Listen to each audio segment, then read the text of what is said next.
So this is a weird review, guys. So good day and welcome to another episode of the Albino Rhino beer review. Rhino got a beer. I went into the Sobeys liquor today to buy a thing that Nick from Innocent Gun told me was at the Sobeys liquor on in Victoria Square here in Regina. So I went in to pick up that, and while I was there, I saw a 4-pack of something, and I was looking at the name of the brewery, and I'm like, "That's the brewery." I don't know when this was made. There is not a... Now, I know that this is probably one of the reasons why they've had some problems. It says 3.91% alcohol here, but that's very different than what the label says. And in Canada, you're allowed a 0.5% variance. So this was just a reused can. Hopefully it's not a reused interior of the can, as in like they put the wrong beer in here. But this is from Iron Bridge Brewing Company. Iron Bridge Brewing Company is in Lumsden, Saskatchewan. Lumsden is only about 25 minutes from my door. This is the brewery, for those of you that follow me, that I was actually looking at buying.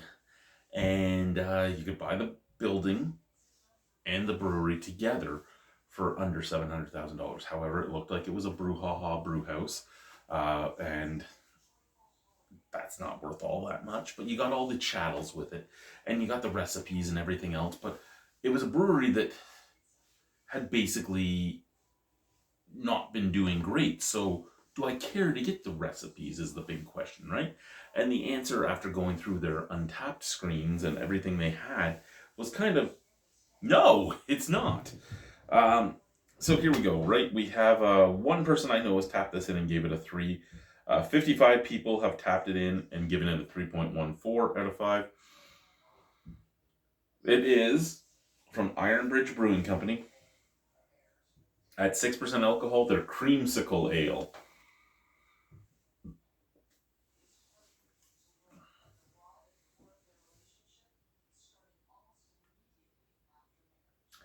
This is on 65 3rd Avenue. If you go to the Lumsden Scarecrow Festival, you're going to be right near the brewery at some point. Like I said, I really had a thought of purchase. It was in the money that my father-in-law was willing to send my way would put it right in my wheel well, and I was really contemplating it until some stuff came out. Vanilla and orange are the main characteristics of this summer beer of 2021. This is not 3 years old, is it?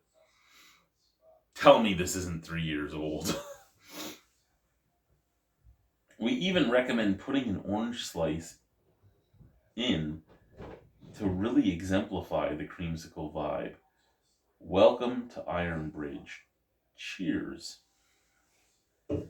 Okay, so what else do we got going on here? Lumsden style pale ale American. So somebody else put this in. When did Bitsy have this? Because Bitsy's the one I know that's had it.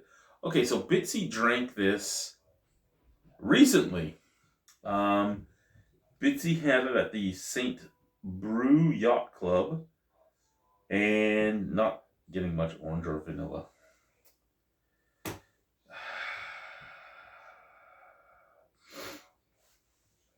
July of 2024 is when this was tapped in. I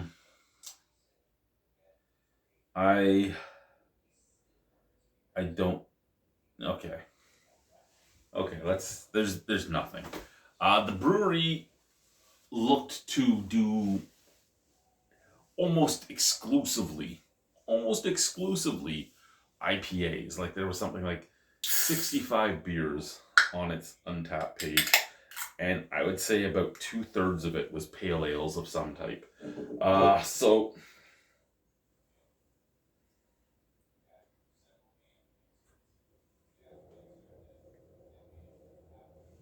when you're in a province where Pilsner is the number one beer, like 2/3 of your beers being pale ales probably aren't the way to go when you're within 25 minutes of rebellion and pile of bones and multinational and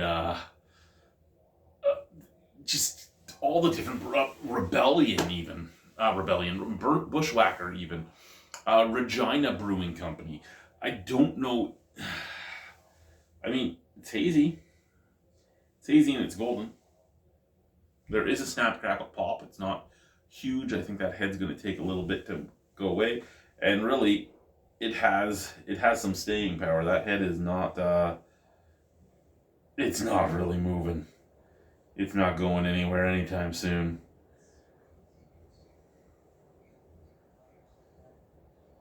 Scent from the glass.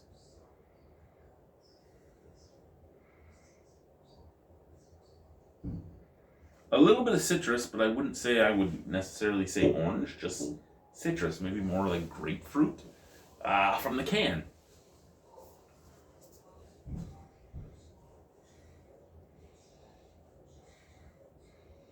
There's a citrus note. Again, I wouldn't say orange, I would just say citrus.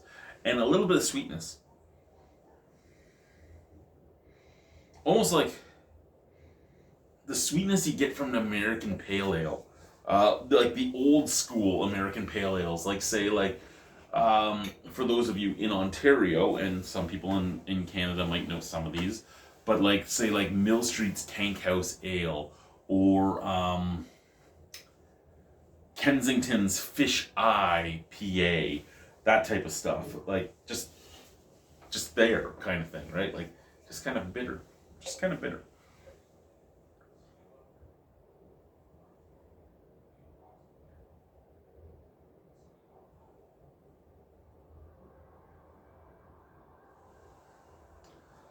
Look at that, hey? Look at the head.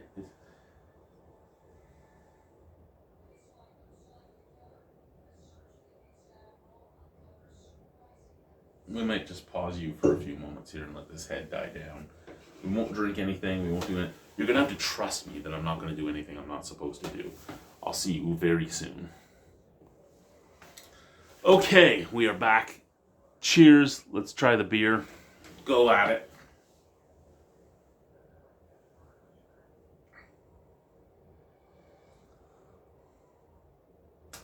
Okay, I don't like creamsicles. But what the fuck is this? Like, seriously.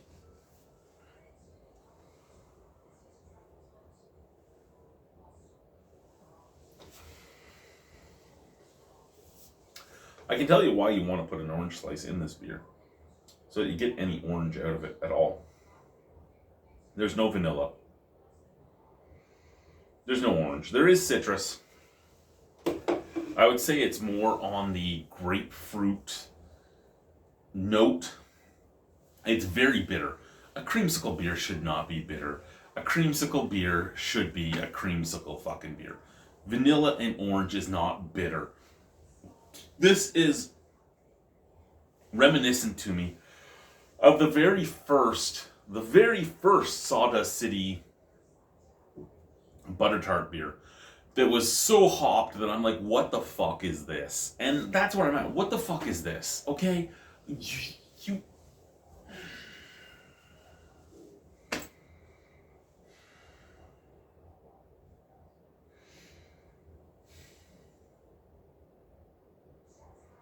If I made another offer on this brewery, I'd have to do it in a proxy so they didn't know it was me.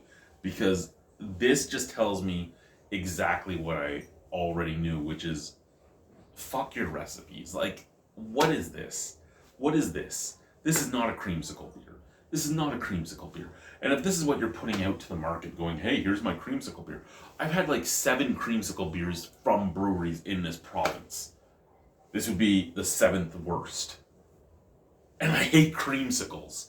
So you'd think, hey, if it doesn't taste like a creamsicle, you should like it. Well, no, because it just tastes like a pale ale. That's all it's a bitter beer. That's it. That's all. That's it. It's just a bitter beer that's selling you on the fact that it's a creamsicle ale.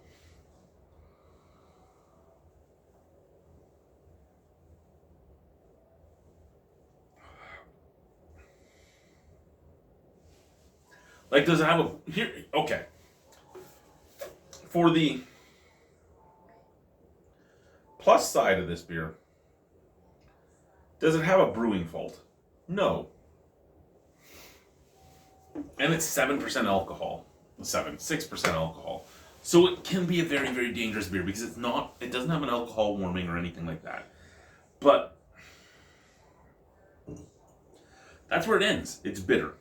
It's like chewing on a caffeine pill, having some grapefruit. It's your average, I'd say, East Coast pale ale. Your average East Coast pale ale from about 15 years ago. That's what I'm getting out of this. It has a little bit of a maltiness, a little bit of a biscuitiness, and then grapefruit peel, and caffeine pill bitterness.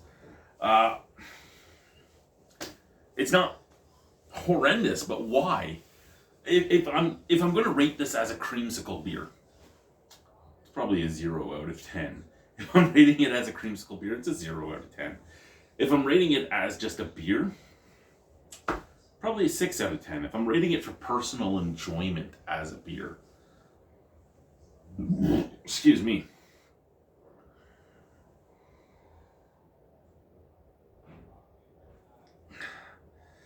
I don't enjoy it. But that doesn't mean there isn't beers from that brewery that I would enjoy, because it proves that there's no brewing faults in this beer. Usually if you're going to have a brewing fault, you're going to have a brewing fault in a lot of your beers. So if you don't have one, even in a beer you don't like, then there's a good chance there's going to be a beer you like from that brewery. So I could probably have liked something that they make, but this isn't it. My personal enjoyment, it's not the worst thing I've had. I wouldn't want to drink it again per se, but I could. I wouldn't ever buy it again, so that means it's under a 7. Where I said I wouldn't want to drink it again per se, I guess that means I'm teetering around the 5 mark. Let's finish it and see where we're at. Cheers.